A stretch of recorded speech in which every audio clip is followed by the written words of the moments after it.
The Transport Secretary officially opened the capital's newest airport today.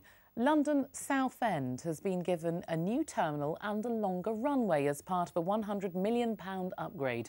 Based in Essex, it is the capital's 6th international airport. So, is it the answer to the South East's air capacity problems? Our business correspondent Glenn Goodman has been to find out. It's a good day to be a baggage handler. Hundreds of new jobs and a major player opening its doors in the seaside town of Southend. It all started with these famous lorries. The Stobart Company were already carrying goods on road, rail and sea, so the natural next step was to start carrying human cargo. They bought the tiny Southend Airport and rebuilt it from the ground up. We're ahead of the game. I believe the catchment in this area is massive compared to other areas where there's regional airports. Southampton is a success story in itself. 2 million passengers going through there now. That's further away from the central London where we are. So why shouldn't Southend work if that is? Why not indeed? They've done a deal with EasyJet to run 70 flights a week to European destinations including Amsterdam, Barcelona, Alicante, Ibiza and Mallorca amongst others.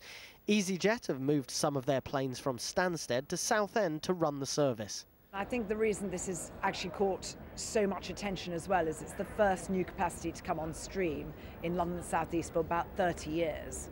So that's how constrained capacity is in London South East. Regional airports have a key role to play. A lot of our debate, you're right, does tend to be about bigger airports, airports like Heathrow, but we shouldn't lose sight of the fact that airports like Southend are a huge economic driver locally.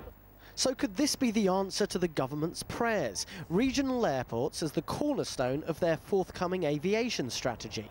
It's a nice idea, but the unfortunate thing is it's not exactly what's in the airport itself, but all the support services and the fact that you actually had to create new air corridors.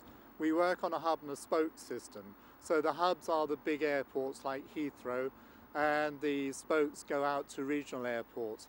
So unless the whole system is overhauled, Southend may forever remain a spoke on the airport wheel. But with a projected 2 million passengers a year by 2020, a not inconsiderable spoke.